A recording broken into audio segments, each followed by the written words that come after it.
Bonjour à tous, nous sommes très heureux de passer cet après-midi avec vous. On va vous laisser arriver dans la salle d'attente. On voit que le nombre de participants est en train d'augmenter. Merci d'être là pour cette reprise de ce cycle de webinaires, épisode 5 aujourd'hui du webinaire Tous Mobiles. Un webinaire, je vous rappelle, qui s'inscrit dans le cadre du projet Tous Mobiles, site dédié à la mobilité solidaire, initié par le Laboratoire de la mobilité inclusive avec le soutien du ministère de la Transition écologique.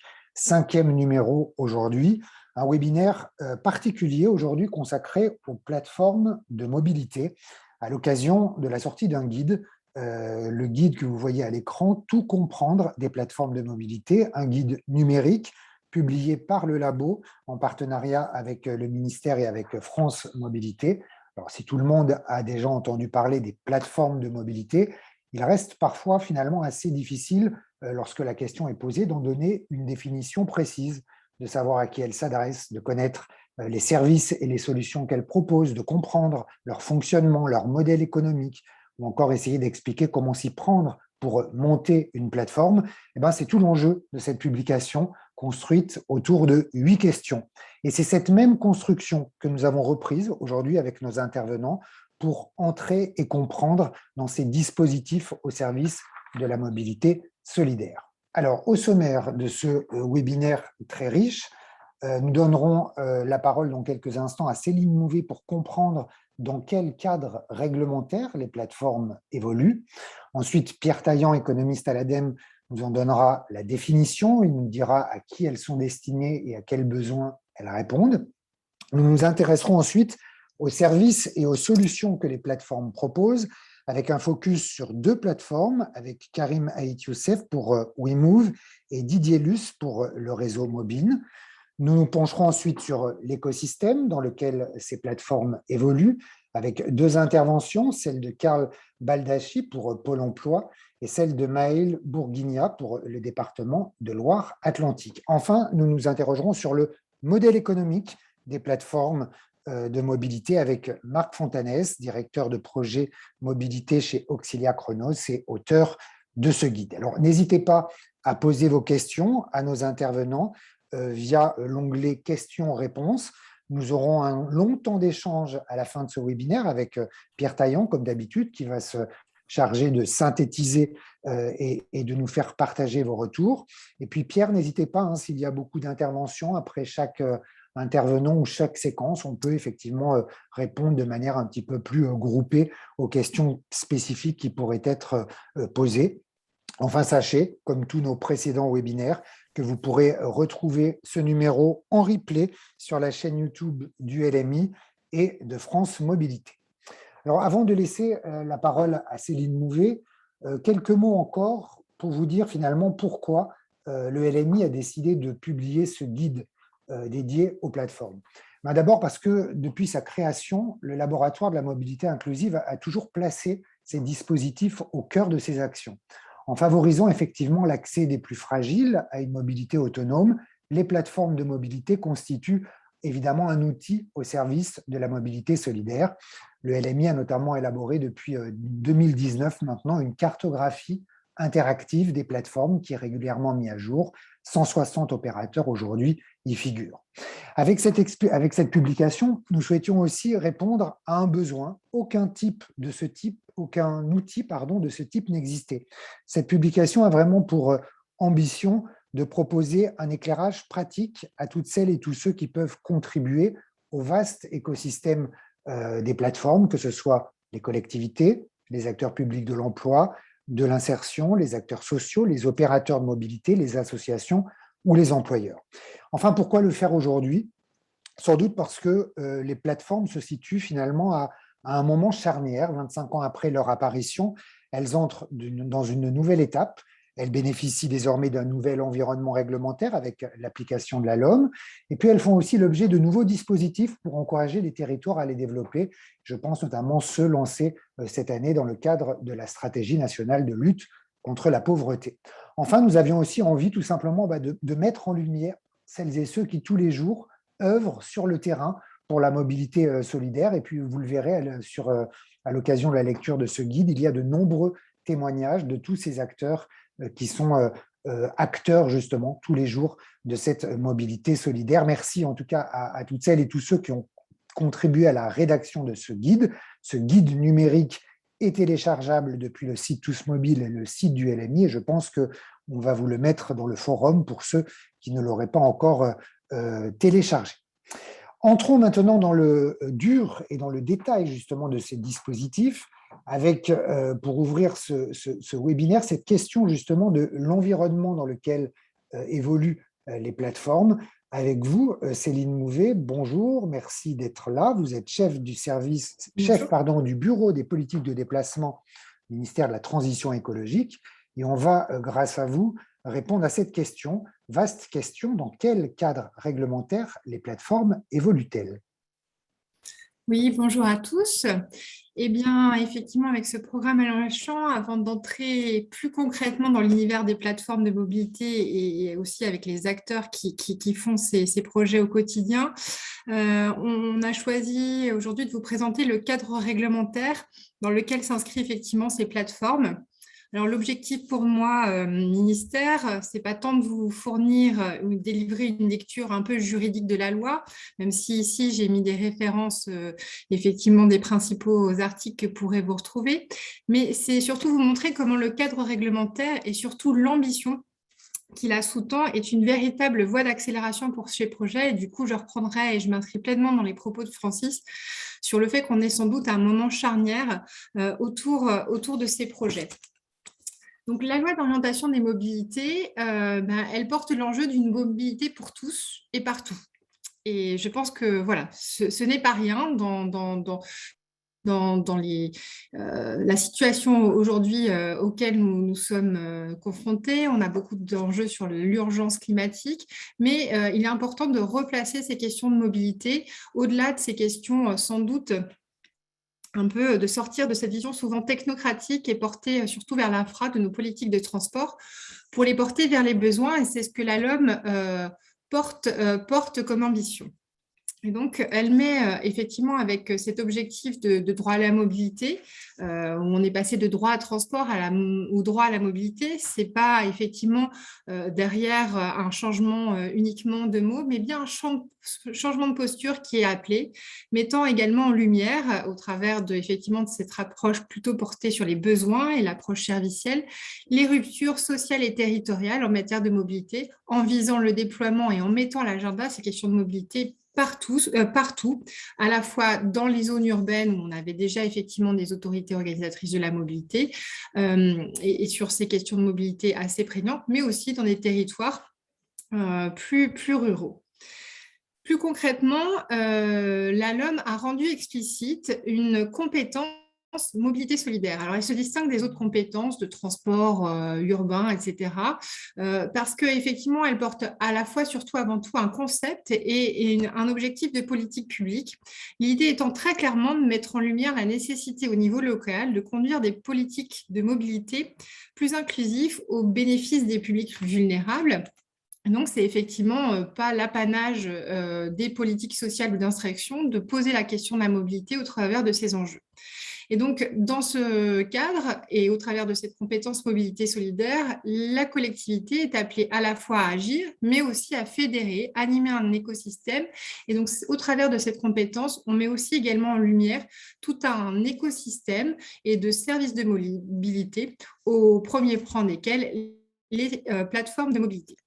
Troisième aussi action, c'est effectivement la nécessité d'une meilleure coordination des acteurs et de ne pas effectivement avoir une approche cloisonnée comme on l'a vu, avec cette logique de systématiser à l'échelle de chaque bassin de mobilité un plan d'action commun en faveur de la mobilité solidaire, qui porte effectivement l'objectif de fournir un conseil individualisé en priorité pour les publics les plus vulnérables et notamment pour les personnes pour viser le retour à l'emploi, favoriser une meilleure information sur les aides à la mobilité et structurer l'action publique pour répondre à cet objectif.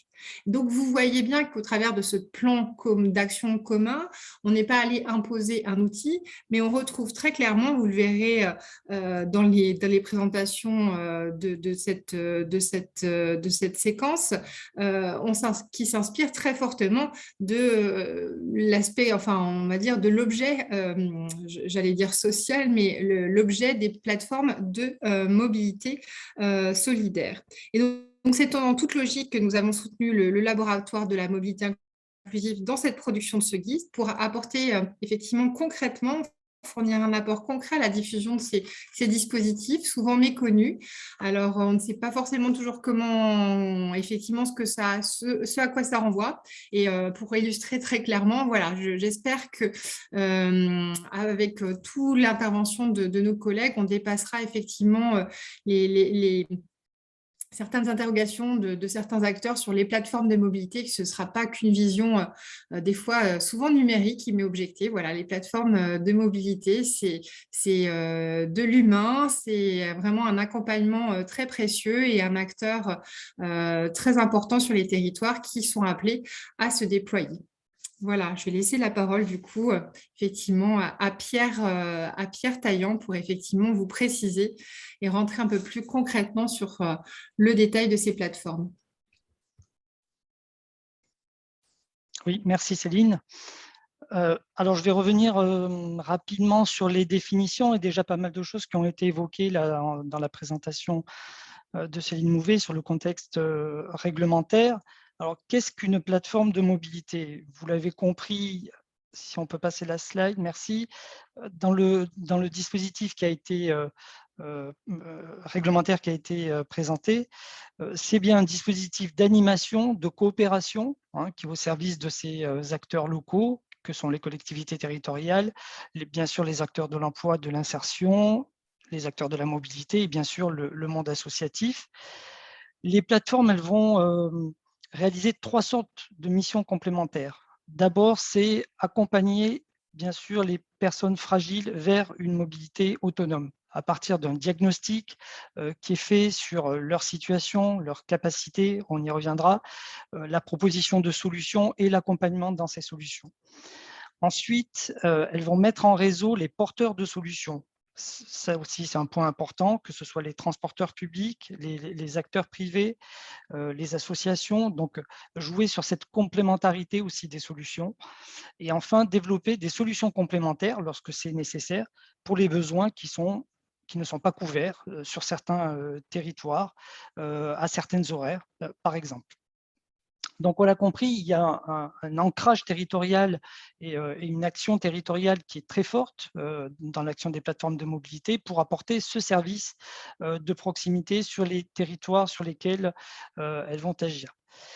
Le cœur de métier d'une plateforme, c'est ce parcours mobilité. On y reviendra aussi à la suite. Donc, on part d'un diagnostic qui est réalisé auprès des personnes, un diagnostic fin pour apporter des solutions adaptées, des solutions pérennes, bien sûr, dans le temps. Et donc, tout cela résulte d'un pilotage étroit, un travail vraiment de collaboration entre, d'une part, les conseillers mobilité qui agissent, qui travaillent sur les plateformes, et les prescripteurs avec qui ils sont en relation, et bien sûr, en particulier, le monde de l'action sociale. Si on peut passer la slide suivante, justement, à quels besoins répondent les plateformes? On l'a dit, c'est une réponse aux inégalités territoriales en matière de mobilité. Elles vont prendre en charge des besoins en fonction des types de territoires, qu'on soit plutôt dans le rural, plutôt dans le périurbain, dans les quartiers prioritaires de la ville, avec voilà, des problématiques d'accès à la mobilité, de services éloignés, de transports en commun éloignés. Elles vont apporter des réponses aux contraintes économiques. On le sait, se déplacer coûte cher, bien sûr. Se déplacer quand on est dépendant, notamment d'une voiture, coûte cher. Je vous ai rappelé quelques chiffres. Et elles vont servir de relais aux aides à la mobilité qui sont souvent peu connues des publics les plus fragiles, avec des taux de non-recours qui sont relativement élevés. Et donc, les plateformes vont servir de source et de guichet d'information. on l'a dit, bien sûr, c'est une contribution importante à l'insertion sociale et professionnelle. Je vous renvoie vers les chiffres clés du laboratoire de la mobilité inclusive, notamment ces 7 millions de Français en âge de travailler qui éprouvent des difficultés de mobilité.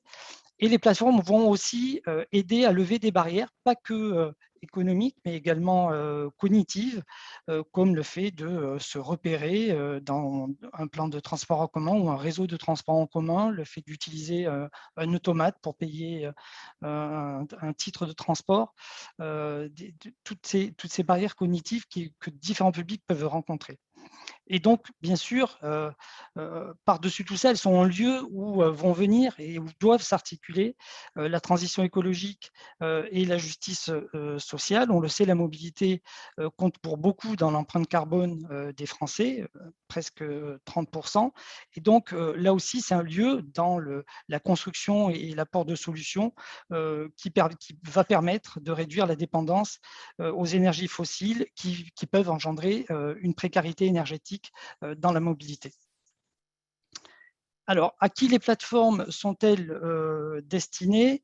Ces chiffres relèvent du recensement qui a été fait par le laboratoire de la mobilité inclusive. Les plateformes vont s'adresser à différents types de publics, une large variété de publics fragiles, essentiellement les publics en insertion socio-professionnelle, les demandeurs d'emploi, bien sûr les salariés précaires, les jeunes, voilà les principaux, mais également les seniors, avec bien sûr les thématiques de perte progressive d'autonomie, de risque d'isolement, et bien sûr les personnes à mobilité réduite qui concernent pas loin de 10 millions de personnes en France, mais également une problématique autour des réfugiés et des migrants, avec des barrières autour de la langue ou de la maîtrise de l'environnement de mobilité dans certains territoires. Voilà, vous pourrez retrouver ces chiffres dans le guide. Merci beaucoup, Pierre, pour toutes ces précisions. Plaçons-nous maintenant du côté des utilisateurs pour comprendre quel type de services et de solutions les plateformes de mobilité proposent, avec un focus sur deux modèles de plateformes, deux acteurs, WeMove et le réseau Mobine, Karim Aït Youssef pour WeMove et Didier Luce pour le réseau Mobine. Bonjour à tous les deux, merci d'être là. Alors, nous l'expliquons dans le guide, les services proposés par les plateformes de mobilité se répartissent en deux familles. L'accompagnement individuel des personnes accueillies d'une part, et puis les solutions matérielles et financières d'autre part. Vous allez nous expliquer votre métier, votre façon de faire, les services que vous proposez, vos spécificités. On va peut-être commencer avec vous, Karim Aït Youssef. Bonjour, merci d'être là. Vous êtes directeur général adjoint de WeMove. Quel type de service proposez-vous et plus globalement, comment définissez-vous votre rôle? Bonjour et merci de m'accueillir. J'espère que vous m'entendez bien. Absolument. Notre rôle, WeMove, c'est d'accompagner les publics au plus près des territoires et au plus proche de leurs problématiques. Pour comprendre, peut-être on peut passer à la slide suivante. Pour comprendre ce qu'est WeMove aujourd'hui, c'est une mission, comme le dit le guide, comme le dit le laboratoire de la mobilité inclusive, d'accompagner ces publics fragiles. Aujourd'hui, nous sommes présents dans 10 régions. Nous serons bientôt 300 salariés en fin d'année et on couvre la moitié des départements. Notre rôle, c'est de créer du lien social, de créer un système vertueux entre les loisirs, l'économie, la santé et l'environnement. On ne va peut-être pas s'étaler plus que ça sur WeMove. Simplement un mot, on est depuis peu premier opérateur de la mobilité inclusive grâce au marché Pôle emploi en France, où on couvre, ce qui nous permet de couvrir justement la majorité des régions. On est aussi partenaire du ministère de la Transition énergétique avec un programme C2E innovant et conduit et piloté avec la DGAC et l'ADEME, Pierre Taillant ici présent. Peut-être qu'on peut passer au slide suivant et rentrer plus dans le détail et répondre à votre question. Ce qui est l'accompagnement, selon WeMove, depuis toujours, mais qui s'est beaucoup étoffé ces dernières années grâce aux partenaires, notamment MTE et aux partenaires de l'État et de l'ADEME, c'est un bénéficiaire qui est accueilli physiquement sur nos plateformes, possiblement virtuellement également, mais il y a toujours des rencontres qui se font, à qui on propose un test mobilité dans le cadre du diagnostic mobilité. Ce test, c'est un outil novateur qui permet le diagnostic simple et rapide, en moins de 10 minutes, de la mobilité de ces publics. Il peut être réalisé, c'est un questionnaire à choix multiples, scoré, qui génère automatiquement un profil. On a identifié 14 profils possibles.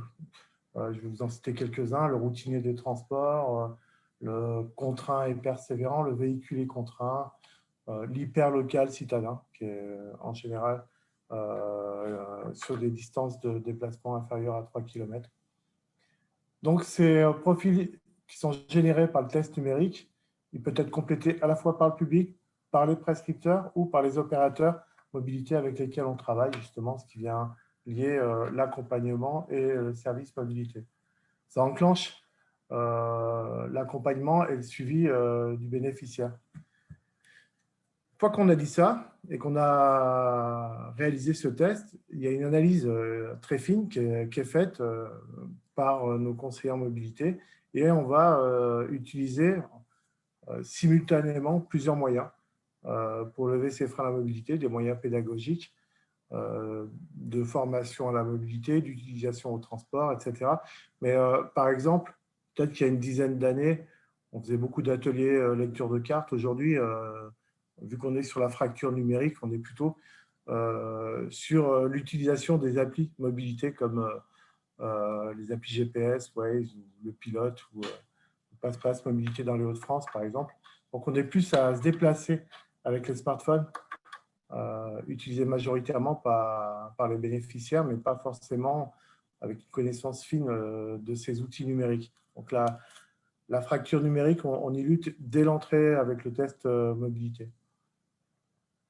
Au-delà des formations pédagogiques, il y a évidemment des moyens matériels. Ces moyens matériels, ils sont soit disponibles dans nos plateformes mobilité, mais essentiellement identifiés chez des partenaires opérateurs. On en a plusieurs milliers en France, répartis dans nos 10 régions, et quelques dizaines au niveau national, comme Noroto, par exemple, pour éviter de faire des garages sociaux. On a un accès à Noroto inclusif, pareil avec Renault, et d'autres garages labellisés garages solidaires par nos plateformes, des garages privés qui donnent un accès à nos bénéficiaires à des tarifs inclusifs. Notre travail, c'est de rendre toutes ces solutions de services mobilité que proposent des loueurs associatifs ou privés, privés aussi connus que Cities, par exemple, donner l'accès à ces services-là à nos bénéficiaires en levant d'autres freins. Pour ça, on a des partenaires comme Compte Nickel, par exemple, qui permet justement de créer une carte bleue à des bénéficiaires qui n'y ont pas le droit, ce qui leur permet d'accéder à des services d'autopartage, par exemple. Pour finir, on a aussi des partenaires financiers, d'aide financière, notamment sur le microcrédit social, ils sont connus, hein, l'ADI, Créasol, etc. Tout ça, c'est cet ensemble de solutions, c'est ce qui nous permet de co-construire avec le bénéficiaire son parcours mobilité individuel au travers du temps. Ça dure un accompagnement en mobilité, ça dure plusieurs semaines, voire plusieurs mois. C'est à chaque fois 1 heure, 2 heures, 3 heures, c'est beaucoup d'énergie réalisée par nos conseillers en mobilité, mais de manière un peu tridimensionnelle, c'est-à-dire au travers de notre plateforme numérique WIN, on a simultanément, tout le monde a les informations du parcours du bénéficiaire, que ce soit les prescripteurs, les opérateurs mobilité ou les conseillers. Ensuite, ça nous permet d'évaluer la sortie de la mobilité. Dans ces évaluations, on est en capacité de vous dire, par exemple, grâce au programme de certificat d'économie d'énergie, que l'accompagnement WeMove génère 33% d'économie d'énergie. Ça veut dire des économies financières aussi sur le reste à vivre.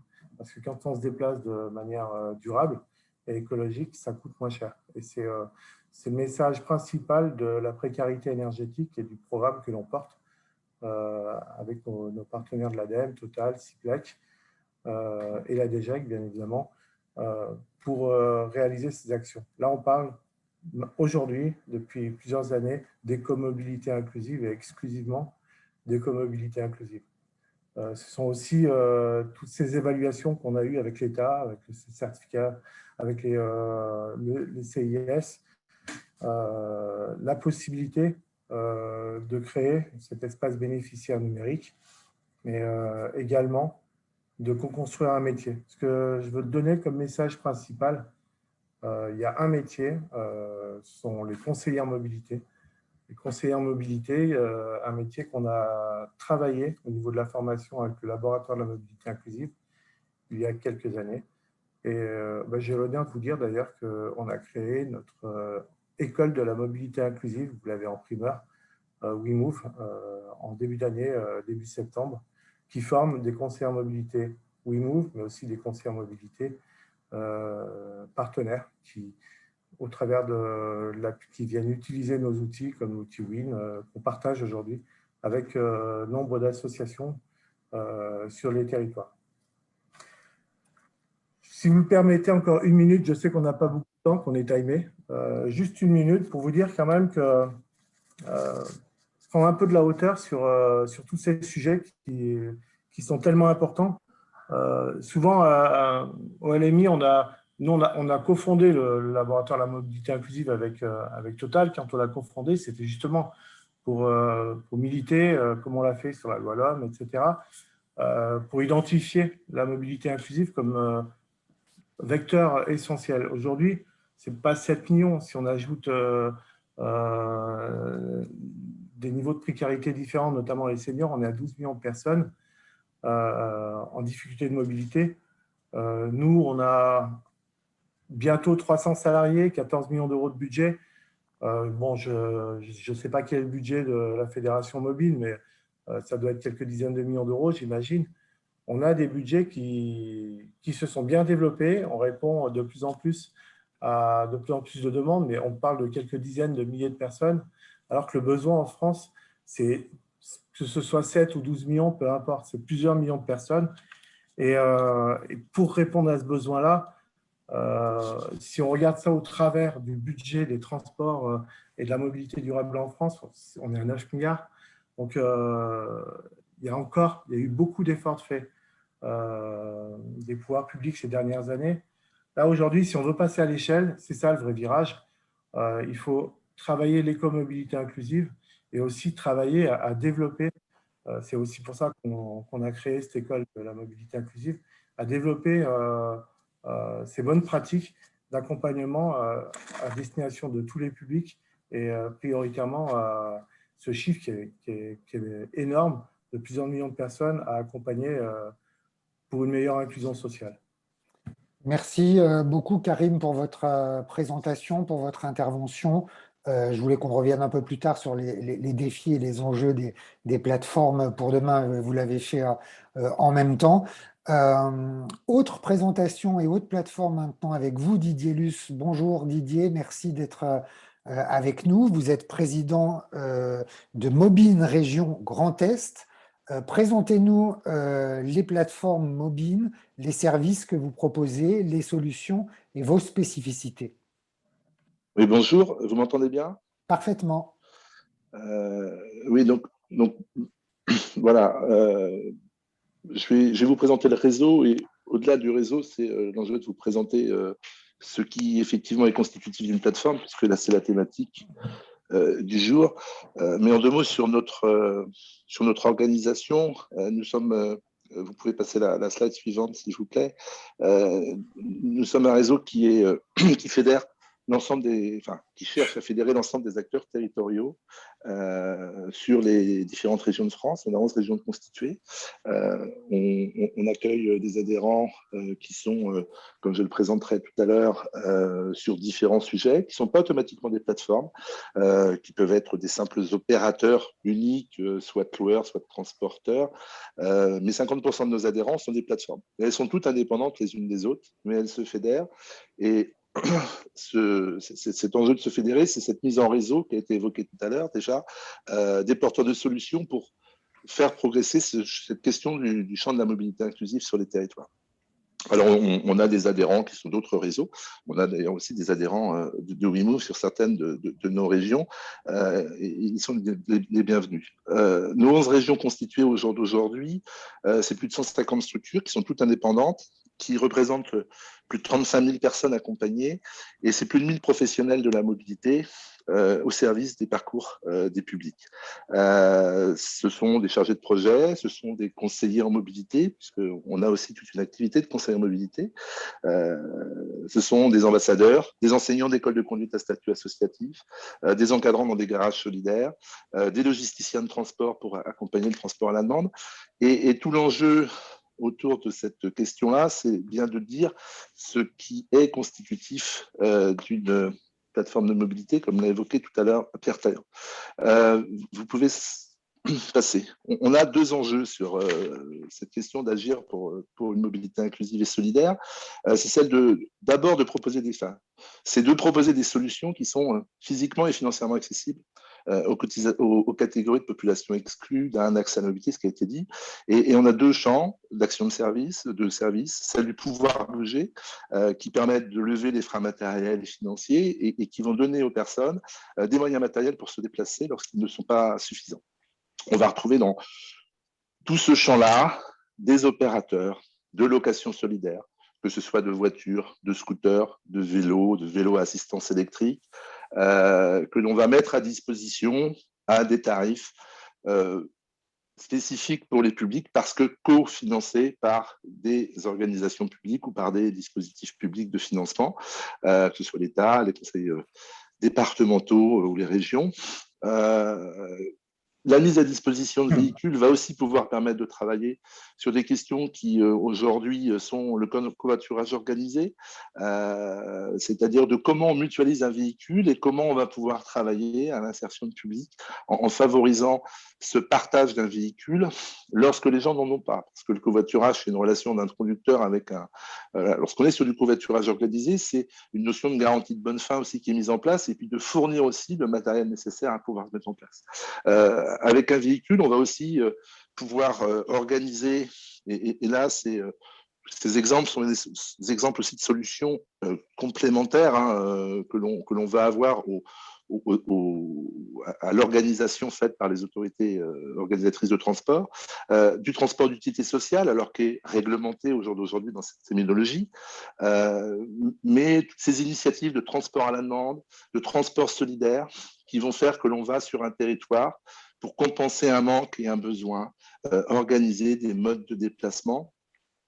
Et souvent aussi, dans toutes ces activités-là, ce qui est intéressant, et ça ne fait pas partie des 1000 personnes que j'ai évoquées tout à l'heure, ce sont des développements qui peuvent se faire aussi autour d'activités d'insertion. Et on a beaucoup de structures dans nos organisations adhérentes qui sont entreprises d'insertion, qui sont ateliers, chantiers d'insertion, et qui vont créer de l'activité au service du territoire, avec de l'emploi de proximité, et sur des parcours qui sont intéressants à construire, notamment si on prend ces métiers qui ont de plus en plus de mal à recruter, et on forme des personnes aussi vers ces métiers en besoin de chauffeurs, conducteurs de bus, et ainsi de suite. Et puis, les garages solidaires que l'on va aussi retrouver dans notre réseau, même si aussi dans notre réseau, nous utilisons des dispositifs de Renault solidaire ou de Noroto, qui sont des dispositifs de RSE qui visent à favoriser une accessibilité tarifaire à la réparation, mais il n'y a pas une présence partout et tous les systèmes ne peuvent pas, ils cohabitent parfaitement bien sur les territoires. Donc ça, c'est l'enjeu du pouvoir bouger, de donner des réponses et des solutions au public pour compenser des manques et des absences de l'autorité, enfin, de l'organisation primaire qui est celle de l'autorité organisatrice de mobilité. Donner des modes de déplacement et mettre en place des modes de déplacement, ce n'est pas suffisant et c'est ce qui est l'enjeu d'une plateforme. Et la plateforme, c'est bien cet enjeu des deux activités et c'est d'y associer cette question du savoir bouger. Savoir bouger, c'est les actions autour du savoir bouger, c'est ce qui va permettre de transmettre au public les compétences et les capacités nécessaires pour se déplacer de façon autonome et durable. Et c'est aussi un enjeu de société que de travailler cette question du durable. Dans le volet durable, on met souvent l'environnement, mais il y a aussi le volet social de l'insertion. Et on travaille beaucoup sur ces champs avec l'accompagnement aux usages dans les transports en commun, par la mise en place de vélo-écoles, par de l'accompagnement à la recherche du meilleur itinéraire en vélo pour sécuriser un parcours. Dans l'accompagnement aux usages, on y trouve aussi les licences de conduite, apprendre à conduire une voiture, c'est du savoir bouger. Un permis de conduire ne donne pas la possibilité de me déplacer. Ce qui me donne une possibilité de me déplacer, c'est le pouvoir bouger. Il me faut une voiture. Mais pour conduire une voiture, normalement, il me faut un permis.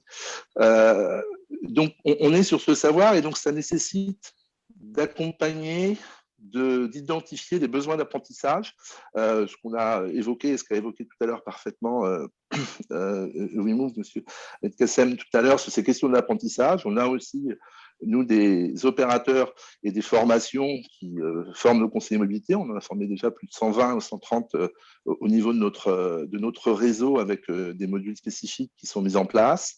Et tout ça vise à cet accompagnement à une mobilité autonome. Et ça nécessite justement d'apporter dans une plateforme de mobilité des sources de financement.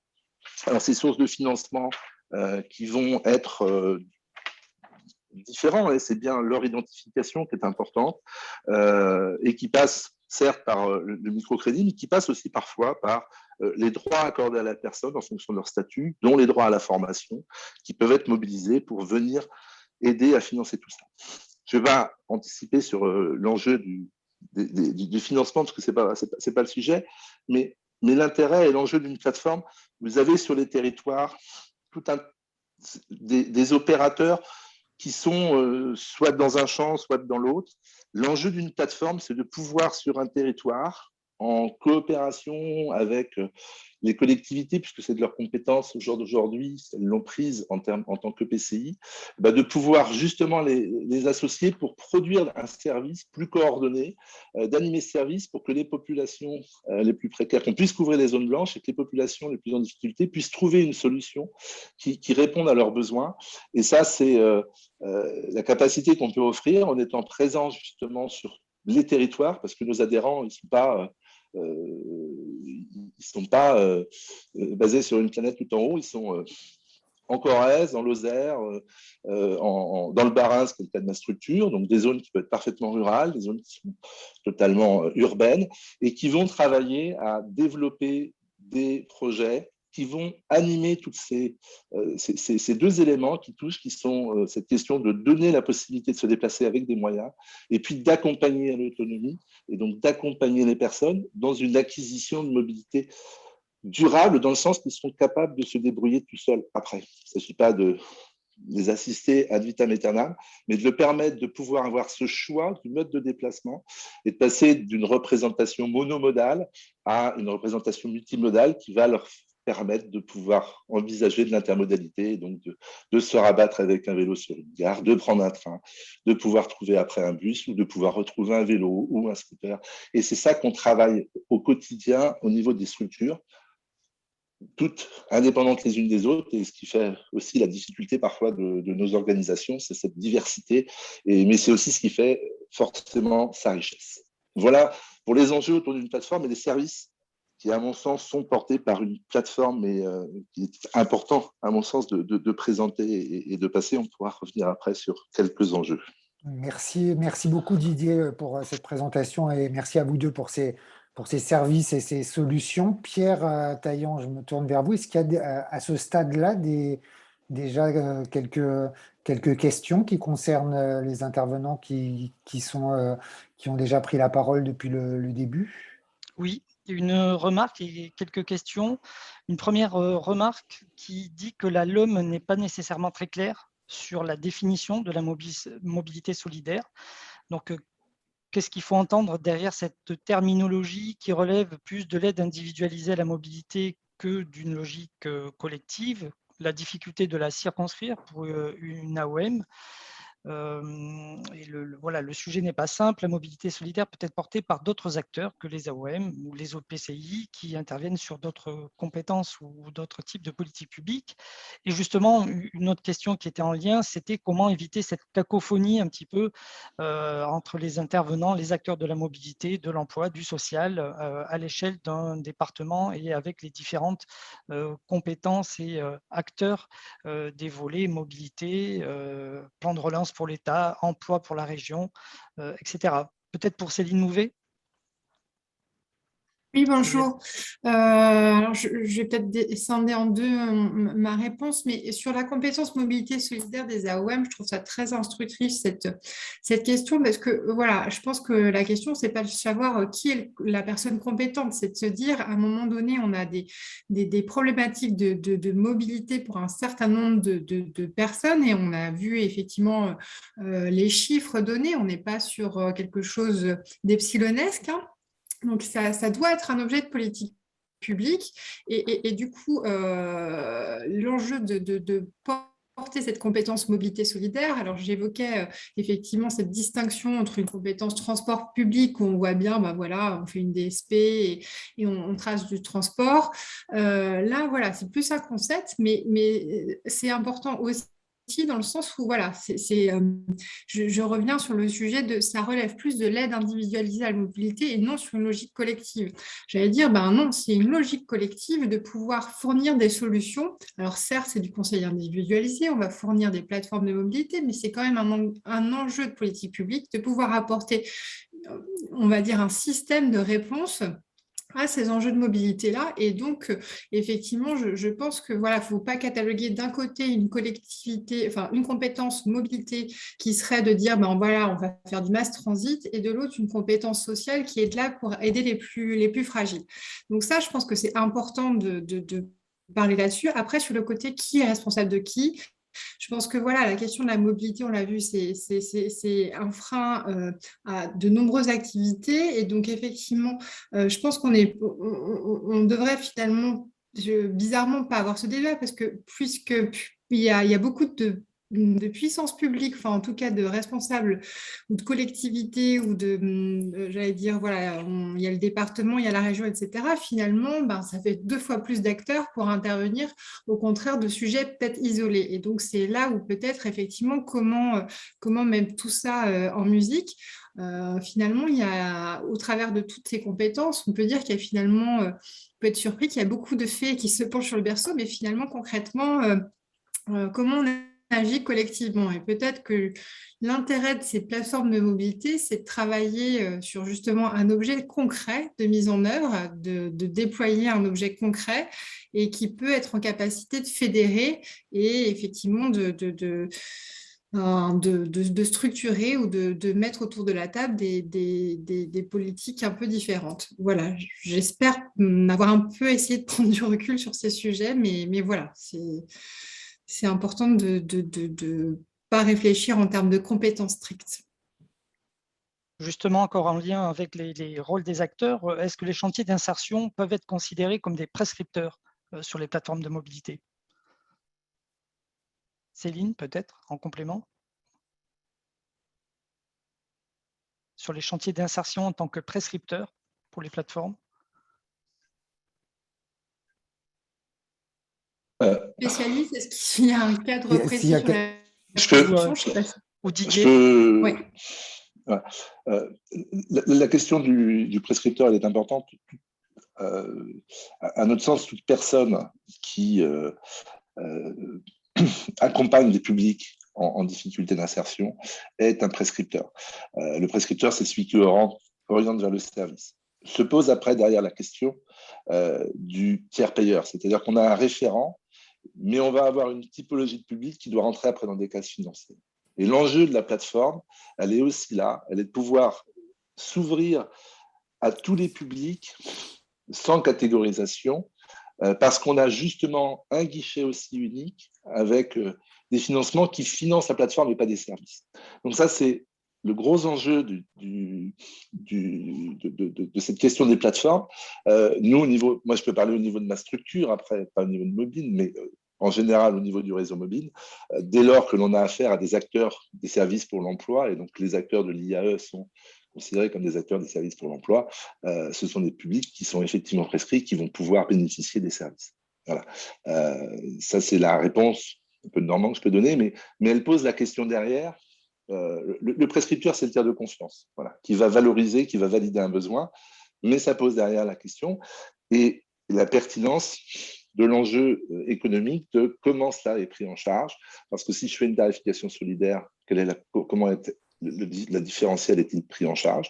À titre d'exemple, le Fonds d'action sociale du travail temporaire a un dispositif pour ces intérimaires qui permet justement de pouvoir faire et du conseil vers le permis de conduire ou de la mise à disposition de véhicules parce qu'elle apporte ses propres financements. Dès lors, elle prescrit vers des structures de mobilité.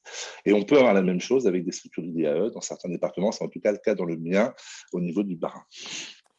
Merci Didier. On va justement peut-être parler des prescripteurs maintenant pour éclairer justement la question, Pierre, que tu viens de poser en s'intéressant justement à cet écosystème hein, des plateformes, car c'est bien finalement l'une de leurs caractéristiques. On vient d'ailleurs déjà de l'évoquer avec nos interlocuteurs. Hein. Ce sont des dispositifs multi-partenariaux qui contribuent à la fois au développement des politiques territoriales de mobilité, d'action sociale, de l'emploi. On a finalement une galaxie de partenaires. Alors certains sont prescripteurs, d'autres sont financeurs, opérateurs. Il y a également les collectivités qui occupent une place importante. Parmi ces partenaires, il y a Pôle emploi. Bonjour Karl Baldacci. Bonjour Karl, merci d'être avec nous. Vous êtes chef de projet direction générale, direction des partenariats chez Pôle emploi. Vous êtes ce que l'on appelle, enfin ce que j'appelle un partenaire prescripteur. Vous allez me dire si c'est la bonne terminologie. Expliquez-nous quel est votre rôle et dans cet écosystème justement des plateformes de mobilité. Qu'est-ce que Pôle emploi fait dans cet écosystème des plateformes de mobilité? Bonjour Francis et bonjour à toutes et à tous. Peut-être en guise de rapide introduction, rappeler que la mobilité des demandeurs d'emploi, c'est un enjeu majeur pour Pôle emploi. Les conseillers Pôle emploi observent que de trop nombreux demandeurs d'emploi renoncent à un entretien d'embauche, à une offre d'emploi, à une formation, faute de solutions de transport pour se rendre sur place. On sait que la mobilité, c'est le 3e frein le plus fréquemment observé par nos conseillers. Et donc, pour lever les contraintes de mobilité qui pèsent sur les demandeurs d'emploi, Pôle emploi mobilise un certain nombre d'aides financières disponibles, on va dire, de droit commun en interne, qui ont pour vocation d'abaisser le coût de la mobilité pour les bénéficiaires. C'est des aides financières qui peuvent permettre aux demandeurs d'emploi de se rendre à un entretien d'embauche, à une formation, d'être aidé pour reprendre un emploi ou encore pour passer le permis de conduire. Mais on l'a vu dans les interventions précédentes, la mobilité, ce n'est pas qu'une question financière, c'est aussi une question liée aux aptitudes, aux connaissances qu'il est nécessaire d'acquérir ou de développer pour gagner en mobilité, gagner en autonomie. Et donc, Pôle emploi, pour compléter ces solutions, s'appuie sur les partenaires du territoire qui proposent des solutions concrètes adaptées aux besoins de nos publics. Alors, vous le savez, hein, les conseillers ont une véritable expertise sur les sujets emploi, insertion, mais les conseillers pour l'emploi, ce ne sont pas des experts de la mobilité. Ils ne connaissent pas aussi bien que les conseillers mobilité qu'évoquaient Karim et Didier tout à l'heure, l'écosystème mobilité du territoire, les solutions de mobilité sur lesquelles elles pourraient s'appuyer pour accompagner les demandeurs d'emploi. Et la force des plateformes de mobilité, on peut passer à la planche suivante, Victorien, s'il te plaît. Et la force des plateformes de mobilité, c'est qu'elles disposent de cette expertise associée à un réseau partenarial, Francis, vous le rappeliez, très fort. Donc les conseillers Pôle emploi, en tant que prescripteurs, orientent les demandeurs d'emploi vers les plateformes de mobilité à la fois pour proposer un diagnostic approfondi et un accompagnement personnalisé des demandeurs d'emploi pour lever les freins qui contraignent leur déplacement. L'objectif dans ce cas-là, c'est des délais demandeurs d'emploi, on l'évoquait tout à l'heure aussi, des délais demandeurs d'emploi, élargir leur zone de recherche, à mieux utiliser les transports en commun, à gagner en confiance en eux dans leur capacité à se déplacer vers les opportunités d'emploi ou de formation du territoire. Mais c'est aussi, et c'est toute la force de cette diversité des solutions, c'est aussi des solutions matérielles et financières qui peuvent par exemple permettre d'orienter vers un garage solidaire quand les demandeurs d'emploi ont besoin de faire réparer leur véhicule. C'est parfois des mises en place de solutions, de systèmes de covoiturage pour desservir des bassins d'emploi qui sont insuffisamment desservis par les transports en commun. Donc voilà, c'est cette force qui permet, voilà, dans une logique de complémentarité d'expertise, à Pôle emploi et aux plateformes de mobilité de travailler main dans la main dans les territoires. Alors, des coopérations entre Pôle emploi et les plateformes de mobilité existent depuis de nombreuses années.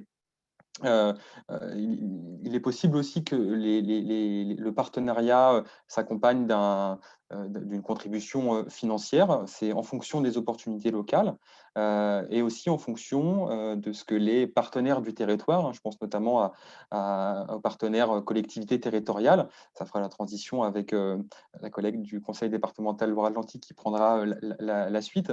Et voilà, c'est des opportunités qui font qu'à un moment donné, on coopère, encore une fois, dans une logique de complémentarité, pour proposer des solutions dont on ne dispose pas forcément en interne et que les conseillers mobilité, plateformes de mobilité, sont en capacité de proposer à nos publics pour faciliter, accélérer les retours à l'emploi, l'insertion professionnelle, l'entrée en formation. Voilà un petit peu pour le panorama du rôle de Parfait, Pôle car emploi et merci pour la beaucoup plateforme. pour cette présentation.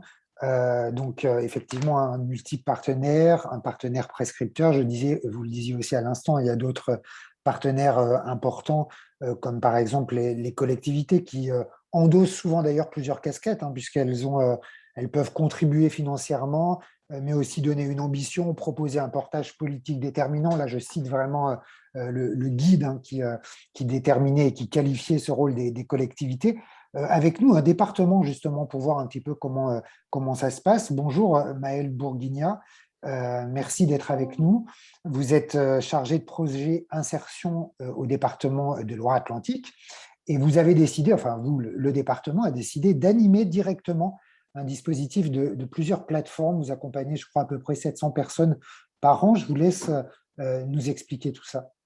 Oui, c'est ça. Alors, c'est un tout petit peu plus complexe que ça. Je veux bien que Victorien passe à la slide suivante pour qu'on voit un petit peu comment on en est arrivé là. Donc, effectivement, moi, je travaille au département de Loire-Atlantique. Et dans le cadre de notre stratégie départementale d'insertion, donc notre PDI, hein, le document réglementaire qui donne les orientations sur notre compétence insertion, on s'est interrogé via un certain nombre d'outils, d'enquêtes, etc., sur qu'est-ce qui constituait des freins à l'emploi sur notre territoire. Et la mobilité est vraiment ressortie comme un frein majeur dans les parcours d'insertion. Ça, c'est une concertation qui avait été menée en 2017. On a rédigé notre stratégie qui a été adoptée en juin, dans laquelle on consacre la mobilité comme un de nos grands chantiers. Avec un certain nombre de constats. Déjà, c'est un frein, ça c'est sûr, mais il existe aussi un certain nombre de solutions déjà présentes sur nos territoires, des initiatives locales, des dynamiques territoriales, des solutions qui ont été développées en fonction des zones d'implantation de structures associatives, de la location par ici, de la réparation par là, du soutien au code ou au permis sur d'autres territoires. Donc, notre objectif, c'était surtout d'arriver à structurer toutes ces offres de services. Et pour ça, on a souhaité développer du conseil en mobilité en ajoutant cette étape entre les prescripteurs et les parcours d'insertion d'un côté et les solutions d'un autre côté qui, sur certains territoires, étaient déjà là. Donc, on a lancé un appel à projet. Ça s'est fait en 2 temps. Ça vous permet de voir la temporalité longue entre la détection du besoin en 2017 et le lancement des plateformes à la rentrée 2019. Et l'appel à projet portait principalement sur la mise en place de conseils en mobilité. Donc, on peut passer à la slide suivante, où c'est les résultats en fait de cet appel à projet. On a sélectionné 5 opérateurs qui portent 6 plateformes mobilité, sachant que dans notre appel à projet, on n'avait volontairement pas prédéfini de périmètre d'intervention, souhaitant tenir compte de ces initiatives, de ces dynamiques existantes au local et aussi de la diversité du territoire. Parce que si ces dynamiques, elles se sont construites différemment selon les territoires, c'est bien qu'il y avait des spécificités qui faisaient qu'elles n'ont pas proposé forcément la même chose partout. Donc voilà un petit peu la carte avec la grosse agglomération au centre et puis l'agglomération nazérienne à l'ouest, et puis des territoires assez ruraux au nord, le littoral aussi sur l'ouest du département. Et je veux bien qu'on passe à la slide suivante. Donc un premier, déjà ce petit schéma qui est quand même intéressant et qui nous dit qu'on est dans la partie sur l'écosystème, c'est vraiment ça. On a des prescripteurs qui sont référents de parcours d'insertion qui accompagnent des personnes d'un côté, qui à un moment vont détecter avec la personne qu'il y a un frein sur la mobilité. Et elles vont orienter les personnes vers, je ne sais plus qui disait tout à l'heure, les conseillères mobilité, mais c'est vrai que chez nous aussi, on en a dit c'est que des femmes. Donc par abus de langage, on dit les conseillères mobilité. Et ensuite, elles vont faire ce travail de diagnostic. Je ne reviens pas sur le contenu parce que c'est vraiment ce qui a été présenté en amont, de diagnostic avec les personnes et les orienter vers des solutions. Pour tout ça, il faut de l'animation, il faut du partenariat local. Et donc, le vrai défi, j'y reviendrai juste après, c'est comment on arrive à faire avancer tout ce monde-là ensemble. Sur la question de la prescription, puisqu'il y a eu plusieurs questions aussi à ce sujet, en Loire-Atlantique, c'est toute personne inscrite dans un parcours d'insertion qui rencontre des difficultés à se déplacer de manière autonome, qui peut être orientée vers les plateformes mobilité. Donc, ça concerne les chantiers d'insertion, le pôle emploi, le département. D'ailleurs, on voit en bas à droite de la slide, je suis désolée, ce n'est pas très net, qu'en termes de structure prescriptive, c'est assez divers et varié. On a des chantiers d'insertion, le pôle emploi pour 22%, des missions locales pour 17% pour les jeunes en insertion, les unités emploi du département, c'est le dispositif d'accompagnement socio-pro du département. Voilà, on a accompagné 717 personnes sur un objectif initial de 620 et il y a un cofinancement. Il y a un financement très majoritaire du département au titre de plusieurs politiques, la politique insertion, jeunesse, infrastructure, déplacement, et puis en soutien de la région, du Fonds social européen et depuis cette année du plan pauvreté. Les réussites de ce dispositif, c'est vraiment d'avoir... déjà, on a des très bons retours de la part des personnes et des prescripteurs avec vraiment la logique indiquée par le collègue de Pôle emploi qui disait que les conseillers, que ce soit ceux de Pôle emploi ou d'autres partenaires de l'emploi, ça leur dégage du temps, le fait de se décharger de cette partie d'accompagnement liée à la mobilité à une experte de la mobilité, ça leur permet à eux de se concentrer sur leur cœur de métier, à savoir l'accompagnement vers l'emploi. Parce qu'elles ont développé une vraie expertise, elles sont en veille permanente sur tous les dispositifs et toutes les aides en fonction des statuts des personnes. Et je peux vous dire que ce n'est pas évident à développer comme expertise. On a recruté au sein du département une coordinatrice parce que tout ça demande un temps très fort de coordination et d'animation. Et j'avais plein de choses à vous dire, mais je respecte le temps imparti. C'est je termine gentil. juste en vous Terminé. disant, voilà, cette slide qui illustre un petit peu les risques qu'on commence à voir. Alors déjà, un risque d'engorgement parce que sur l'agglomération nantaise, on est rendu à 4 mois d'attente pour un rendez-vous. C'est pas possible, c'est pas tenable parce que, comme le disait le collègue tout à l'heure de WeMove, effectivement, les problèmes de mobilité, ça concerne des millions de personnes et selon le chercheur en la matière Éric Le Breton, seulement 1% des personnes qui en ont vraiment besoin sont accompagnées au sein de dispositifs de mobilité inclusive. Donc, on a encore du chemin à faire pour proposer ce service à le plus grand nombre de personnes possible. Et donc, ce sujet prend de plus en plus de place et c'est tant mieux.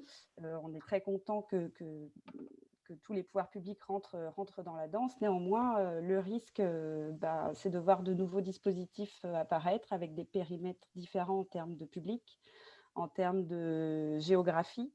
Alors là, sur cette carte pleine de couleurs, qu'est-ce qu'on voit? On voit nos plateformes mobilité, on voit les EPCI, on voit les territoires découpés par la région dans le cadre de leur stratégie régionale pour l'emploi et la formation professionnelle, les CLEFOP. On voit les petits éclairs colorés, ce sont les bassins de mobilité créés, découpés dans le cadre de la LOM. Et donc, il n'y a aucun périmètre qui ne correspond à rien. Donc, du coup, dans ce cadre-là, ça va devenir compliqué d'établir des stratégies. Et c'est vraiment ça l'enjeu, si on veut éviter la confusion et la juxtaposition et puis finalement la perte d'efficacité, c'est vraiment d'arriver à travailler tous ensemble pour garantir une cohérence et une lisibilité, au moins pour les usagers. Et voilà, et ce changement d'échelle qu'il va falloir opérer, et on est parti de notre petite lorgnette de l'insertion et des publics en insertion, mais les plateformes ont vocation à s'adresser à un public beaucoup plus large. Mais comment on opère aussi ce changement d'échelle en termes de gouvernance et en termes de financement, quoi. Merci beaucoup, Maëlle Bourguignon, pour votre intervention, à la fois pour cette carte compliquée, mais qui finalement est assez éclairante sur les enjeux des plateformes mobilité. Il nous reste un gros sujet à voir, qui est justement cette question du financement et du modèle économique des plateformes existantes. Peut-être que Pierre, on peut, avant, s'il y a des questions, faire un petit point sur les demandes des intervenants par rapport à ce qui s'est dit jusqu'à maintenant. Oui, une question pour Pôle emploi, pour Karl Baldacci peut-être. Un témoignage et une question. Un témoignage qui dit qu'une conseillère Pôle emploi a répondu qu'elle ne finançait pas des heures de conduite et que la formation n'était pas prise en charge. Est-ce que c'est confirmé? Et également, qu'en est-il de l'abondement de Pôle emploi en complément du compte personnel de formation pour aider au financement du permis? Existe-t-il une politique globale? Alors, je suis pas expert et je vais essayer de répondre parce que tout dépend en fait des situations, des situations personnelles.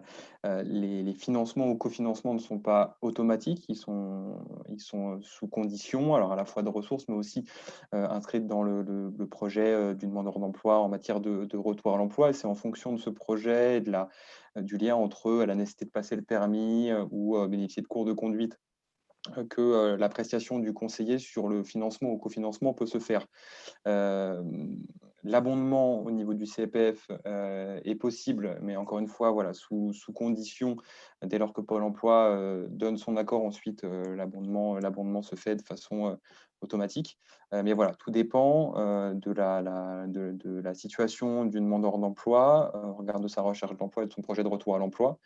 Donc pas de blocage, mais des situations appréciées au cas par cas.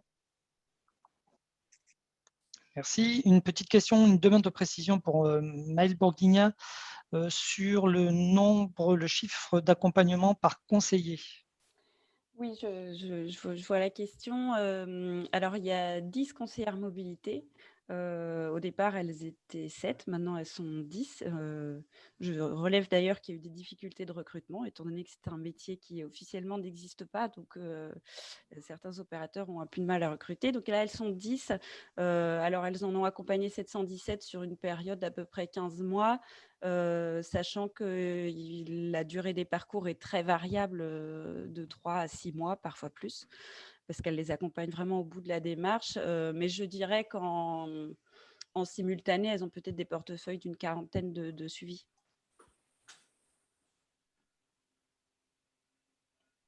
Très bien, merci.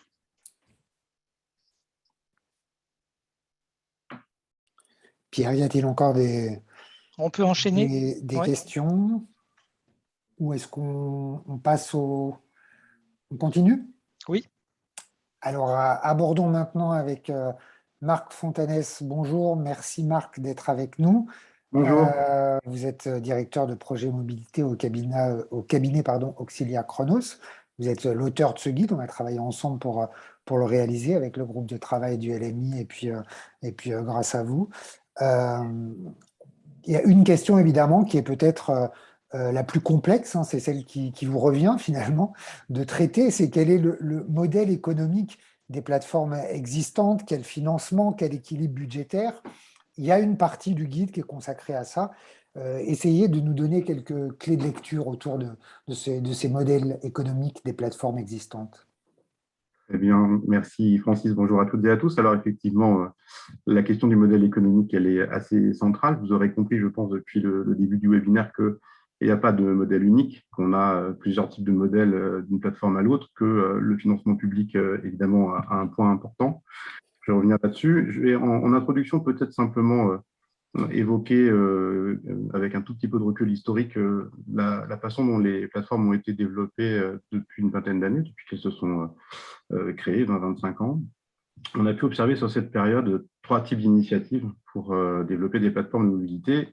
Au tout début, c'était des initiatives privées citoyennes ou associatives, donc des personnes qui ont souhaité s'engager dans l'aide à la mobilité de publics en difficulté et qui se sont organisées, pour faire simple, pour obtenir des financements pour pouvoir réaliser ces accompagnements.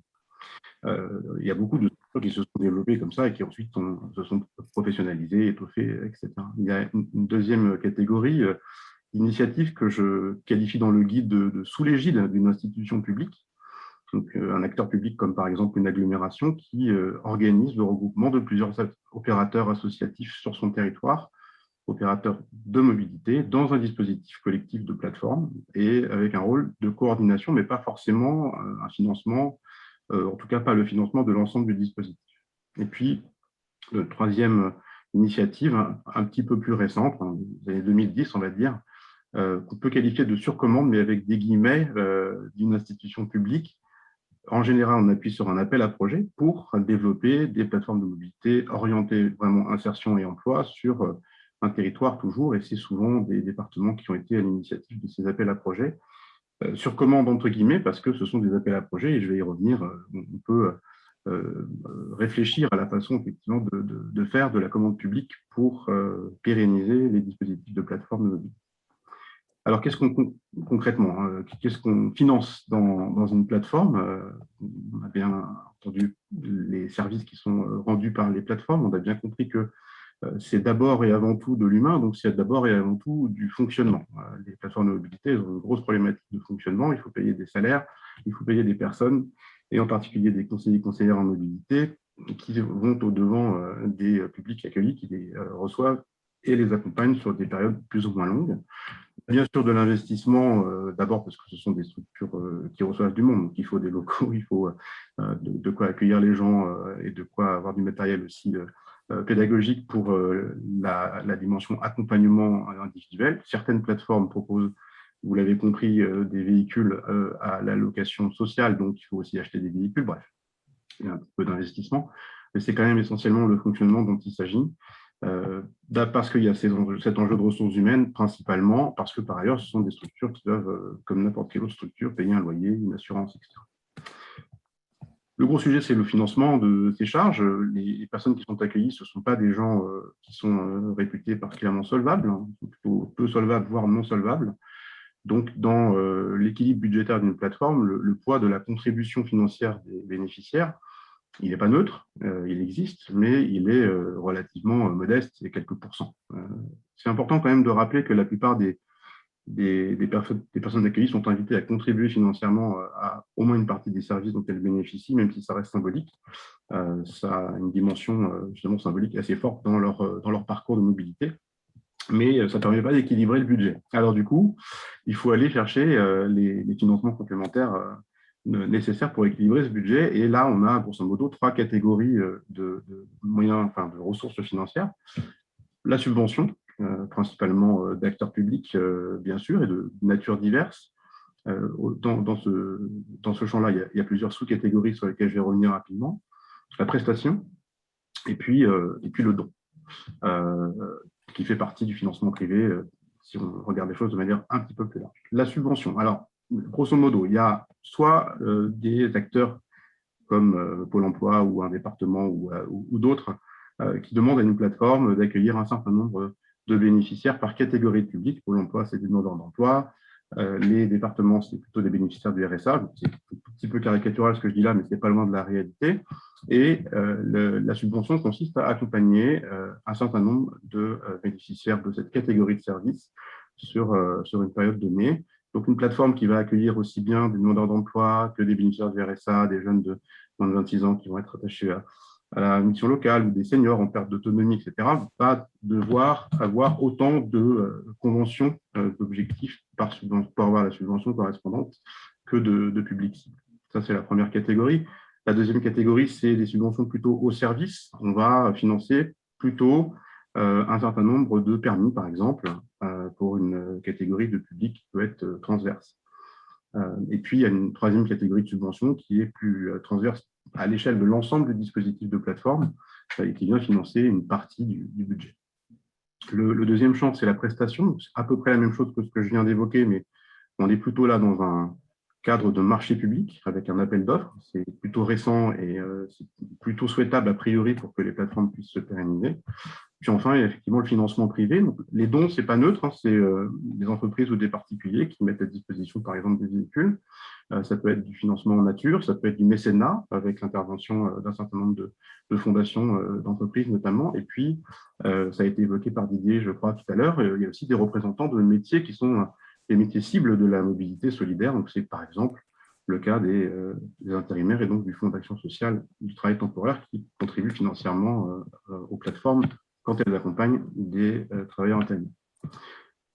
Je termine là-dessus sur les ressources financières, les types de financement transverses. J'ai évoqué la subvention, il y en a quelques autres. Il y a notamment les financements européens et en l'occurrence le Fonds social européen qui a un rôle important, vraiment très important dans le financement des dispositifs de plateforme. Et puis, il peut y avoir des appels à projets territoriaux. Et plus récemment, on a vu apparaître donc des marchés publics et puis des financements via les certificats d'économie d'énergie, les C2E, à la condition qu'on soit dans ce que Karim appelle l'écomobilité solidaire ou inclusive. Donc, vous aurez compris que trouver le modèle et l'équilibrer, ce n'est pas simple. Il y a un certain nombre de difficultés auxquelles les responsables de plateforme doivent faire face. Je vais en évoquer deux principalement. La première, c'est la course au financement, les subventions qui sont quand même les principales ressources jusqu'à présent, hein, c'est en train de changer doucement, correspondent à des moyens financiers qui ne sont pas extensibles, qui sont rarement pluriannuels, parfois ne sont pas reconduits. Donc, page blanche chaque année pour le responsable de plateforme, recherche chronique de financement, nécessité de consacrer des moyens et des compétences à cette activité. Donc, on n'est pas vraiment dans l'accompagnement social, hein, on est dans la recherche de financement. Tout ça pèse sur l'organisation des plateformes et il est heureux qu'effectivement on soit dans une période de charnière ou de transition pour ce qui concerne les modèles économiques des plateformes. L'autre difficulté principale, c'est la trésorerie. Et alors, malheureusement, je pointe du doigt, mais c'est vrai que les financements européens qui financent parfois jusqu'à 50% d'un dispositif, donc ils peuvent être tout à fait massifs. Ils peuvent mettre beaucoup de temps à arriver aussi, hein, souvent jusqu'à plus de 18 mois après un accord de principe. Donc, une structure qui n'a pas forcément les moyens d'assumer cette trésorerie massive peut être en difficulté. Il y a des plateformes qui, malheureusement, ont dû mettre la clé sous la porte. Heureusement, il y a beaucoup de prises de relais par les collectivités, notamment les collectivités territoriales qui assurent la trésorerie. Je termine sur mon point de vue sur le modèle idéal. Je pense qu'il est partagé par un certain nombre d'acteurs professionnels, mais je vous donne le mien. D'abord, le modèle idéal, je pense que c'est, pour commencer, une question de reconnaissance du métier des plateformes de mobilité et des femmes et des hommes qui les animent. De mon point de vue, ce sont les seuls acteurs qui aujourd'hui savent accompagner les personnes en difficulté qui peuvent être de nature très diverse vers l'autonomie en mobilité et donc les accompagner vers une meilleure capacité à trouver une formation, trouver un emploi, à accéder à la santé. On n'a pas parlé, mais ça fait partie des besoins fondamentaux, plus généralement, auxquels les plateformes permettent d'accéder. Je l'ai dit, les publics en question ont des ressources assez faibles, donc il y a une notion de service public ou au public qu'il faut financer. Et je reviens à cette notion de commande publique. Passer peut-être effectivement de l'appel à projet à une vraie commande plus ferme et plus pérenne par le biais du marché public et idéalement par le biais de la délégation de services publics. On vient de voir apparaître depuis quelques années quelques premières intégrations de dispositifs de plateformes dans les délégations de services publics. Même chose, Pôle emploi, par exemple, a très récemment publié de nombreux appels d'offres pour organiser et financer l'accompagnement de mobilité de demandeurs d'emploi. Tout ça va dans le bon sens, est en train d'évoluer. Et donc, je pense que ça fait partie, avec le Fonds social européen qui reste aujourd'hui une ressource essentielle. Et puis, la dernière chose, c'est l'évolution de la mobilité solidaire vers une mobilité de moins en moins impactante au plan environnemental. Ça fait partie des modules de financement idéaux ou de demain pour les plateformes de mobilité. Merci Marc pour toutes ces précisions sur ce modèle économique. Avant de reprendre des questions, est-ce qu'il y a d'abord des compléments ou des interventions de la part de nos propres intervenants par rapport à ce qui a été dit? Si vous voulez ajouter quelque chose sur cette question du modèle économique ou du financement. Oui, je peux peut-être très rapidement, parler chacun. Très rapidement sur le modèle économique. On a un modèle économique qui évolue effectivement vers plus de financement type marché. Aujourd'hui, la moitié de nos financements viennent de marchés comme celui de Pôle-emploi ou de délégations de services publics de transporteurs comme Keolis ou Transdev. Ça permet aussi un effet levier sur la trésorerie parce qu'on est payé avec des tranches beaucoup plus régulières. Le modèle économique un peu particulier que sont les programmes C2E, qui est à la fois un modèle qui est financé par des acteurs privés, les fournisseurs d'énergie, mais validé par le ministère de la Transition écologique. Et là aussi, c'est un modèle innovant qui permet de voir venir sur plusieurs années. Le reste, les subventions, aujourd'hui, on les utilise essentiellement sur des modèles de projets nouveaux, innovants ou de développement, où d'emblée, on va poser le cadre de la pérennisation du projet avec les partenaires institutionnels et le Fonds social européen. Merci pour ces compléments. D'autres compléments? On continue Oui. de... Oui, allez-y, Maëlle. Juste une précision sur Oui. les marchés. Oui, effectivement, donc Pôle emploi a lancé un marché aussi, je crois qu'une mesure nationale, mais avec un cahier des charges national, mais décliné au niveau des régions. Et ben, c'est vrai que c'est très bien, mais du coup, ça vient en plus ou à côté de ce qu'on fait déjà. Donc, c'est un peu le risque aussi, c'est que ça devient... alors que nous, on accueille des demandeurs d'emploi sur nos plateformes mobilité. Donc là, il va y avoir un dispositif en plus de Pôle emploi pour du conseil en mobilité pour ces demandeurs d'emploi. Mais du coup, je trouve ça un petit peu dommage. Et pour dire aussi que les structures, elles se retrouvent quand même à répondre à un appel à projet par-ci, un marché par-là, un autre marché, un autre appel à projet. Et finalement, elles passent leur temps à chercher des financements, répondre à des appels à projets, signer des conventions et rendre des bilans. Et elles n'ont pas forcément l'ingénierie pour ça non plus, quoi. Donc, pour moi, le modèle idéal, c'est un fonds commun alimenté par toutes les institutions et les pouvoirs publics et des fonds privés et des crédits C2E, etc., et qui vient financer des dispositifs. Mais c'est vrai que ce découpage est vraiment contraignant. Merci beaucoup pour toutes vos interventions. Pierre, je vais vous laisser reprendre la parole. Il y a toujours beaucoup de questions, toujours beaucoup de participants et des questions souvent très techniques. Ah, je crois que Didier voulait prendre la parole. Non, juste, je voulais rebondir sur ce que venait de dire l'intervenante précédemment. C'est effectif, enfin, je partage totalement ce que je viens de dire. le plan pauvreté dans son organisation vise sur ces questions, enfin visait, je pense, sur ces questions-là à faire en sorte d'être le plus proche des territoires dans les organisations. Et ce qui est important, effectivement, je pense, c'est de voir dans l'organisation territoriale comment mobiliser des financements communs pour faire vivre le territoire, parce qu'on le voit dans ces appels à marché et autres.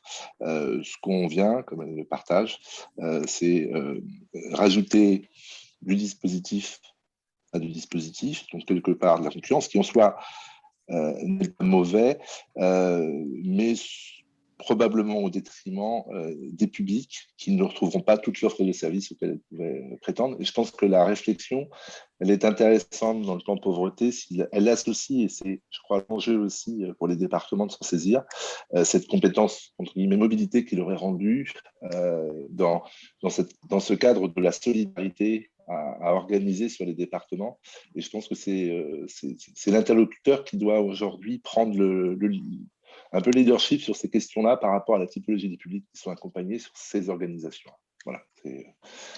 Merci Didier. Et pour compléter, juste, vous parliez de ce plan et de cette stratégie nationale de lutte contre la pauvreté qui effectivement comprend, pour que tout le monde comprenne, à la fois la création d'une trentaine de plateformes dans des zones non couvertes et puis un accompagnement à la mobilité pour les publics en insertion. C'est les deux volets du plan. Pierre, je vous laisse terminer et nous faire part des différentes questions qui sont nombreuses. Oui, une question et une remarque sur le risque de débordement de l'activité des plateformes. Est-ce qu'il ne faut pas centrer les plateformes sur les publics en insertion en renvoyant la problématique personnes âgées, personnes handicapées à des solutions ad hoc au niveau local du type transport à la demande, compte tenu des délais qui ont été évoqués d'attente qui peuvent être assez longs et des différents besoins spécifiques?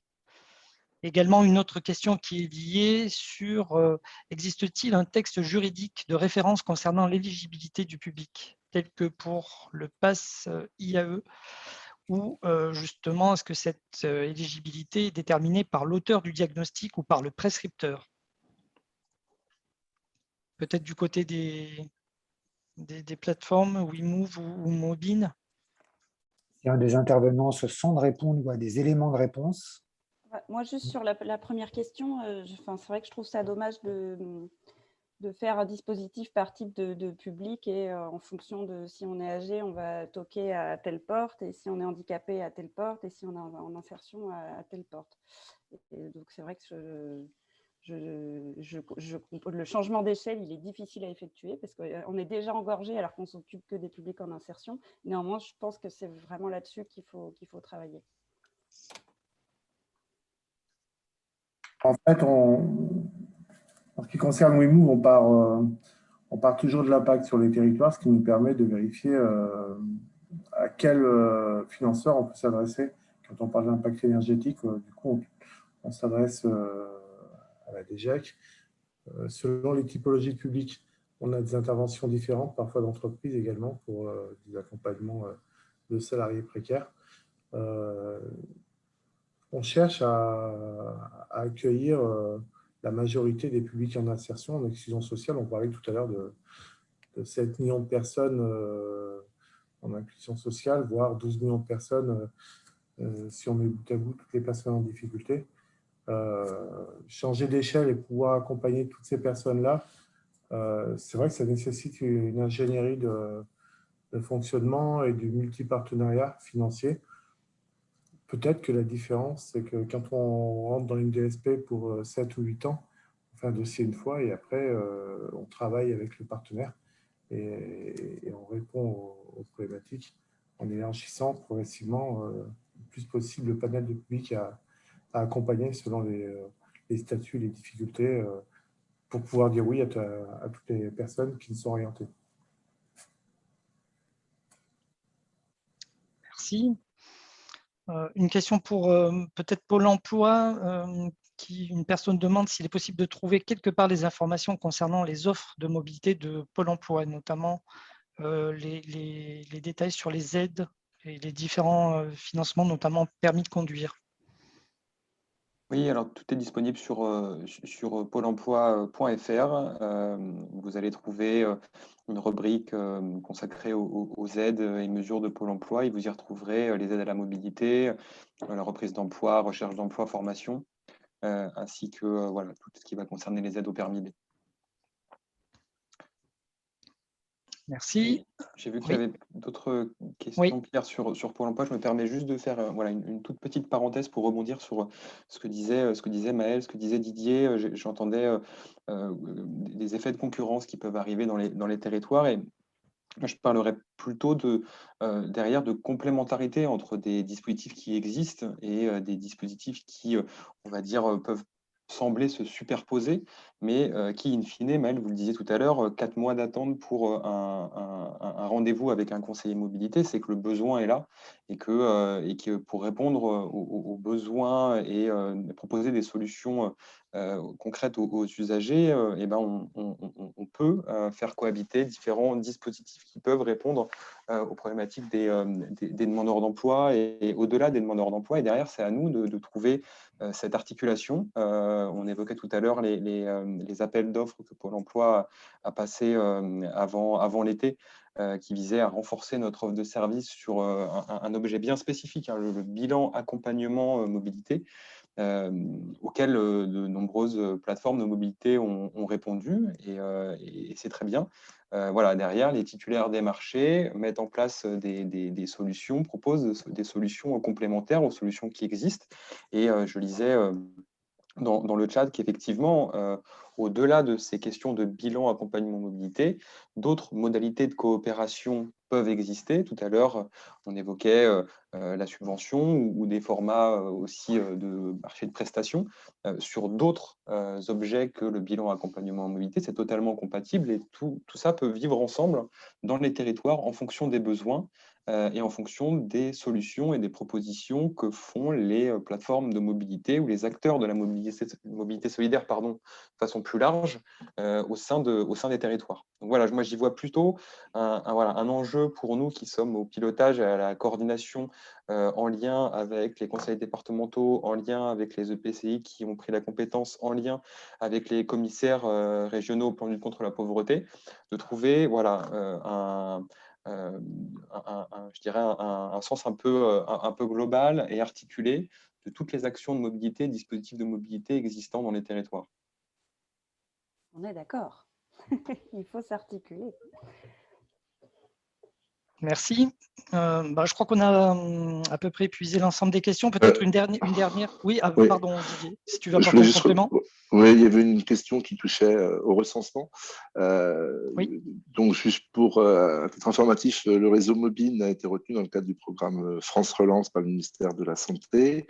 Et à ce titre, sur l'année 2021-2022, va travailler avec le réseau, avec le ministère au déploiement d'un outil numérique qui va permettre de recenser à l'échelon national et par territoire les différents dispositifs de solutions de mobilité, d'aide à la mobilité, qui sera pour les professionnels, mais aussi pour les publics, donc une double entrée, avec cet enjeu par rapport à ce qui était dit sur le nombre de personnes.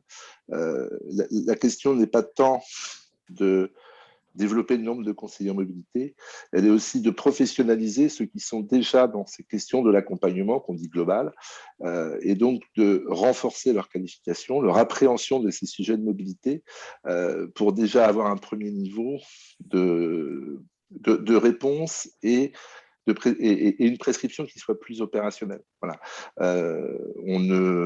Si on sait que, comme l'a dit tout à l'heure l'intervenant du Pays de la Loire, un conseiller en mobilité, c'est 110, 150 personnes par an en termes de suivi si on fait un travail complet. Gérer 3 millions, 4 millions de personnes, si je prends que les demandeurs d'emploi ou que les publics en insertion, je vous laisse calculer le nombre de conseillers en mobilité. Si par contre on a une capacité à mieux qualifier dans les missions locales, dans les structures d'insertion, et c'est ce à quoi on travaille au niveau de notre réseau, par exemple, cette question de l'appréhension et de la compréhension des enjeux de mobilité, et ben on aura une meilleure qualification des orientations. On aura certainement aussi déjà un premier niveau de réponse qui se fera directement en lien avec les personnes, et on utilisera réellement les compétences du conseiller mobilité qui devient à ce moment-là un métier. Ça, c'est un enjeu aussi sur lequel il faut se pencher, de voir comment le métier de conseiller mobilité devient une formation reconnue par ACQP, par exemple, certificat de qualification professionnelle, parce qu'au jour d'aujourd'hui, comme vous l'avez dit, ce n'est pas un métier existant au RNCP, Registre national des compétences, et donc il faut qu'on avance aussi sur ce sujet-là. Mais conseiller en mobilité n'est pas tout. Il y a tous les services qui sont à côté. Si je vais voir mon médecin et que je n'ai aucun médicament à lui donner, je ne peux pas travailler avec lui son amélioration. Et l'enjeu du conseiller en mobilité, c'est d'avoir justement dans sa boîte à outils tout un tas de services qu'il va pouvoir aller chercher, aller mobiliser sur le territoire, que ce soit de la location, que ce soit du transport solidaire, qui n'est pas automatique, qui doit être potentiellement mis dans tout cet engrenage de la plateforme. Et c'est pour ça que je dis qu'il y a une échelle territoriale et qu'avec les commissaires à la pauvreté, les départements, cet enjeu de l'État et des territoires doit être pris en compte pour que tout ça soit fluidifié et qu'il y ait parfaitement des huiles dans les rouages. Je repartage les propos de Karl. C'est pas une notion de concurrence, c'est de faire en sorte que tout fonctionne, parce que si on n'a plus que du conseil en mobilité, comment fera-t-on vivre les autres services derrière?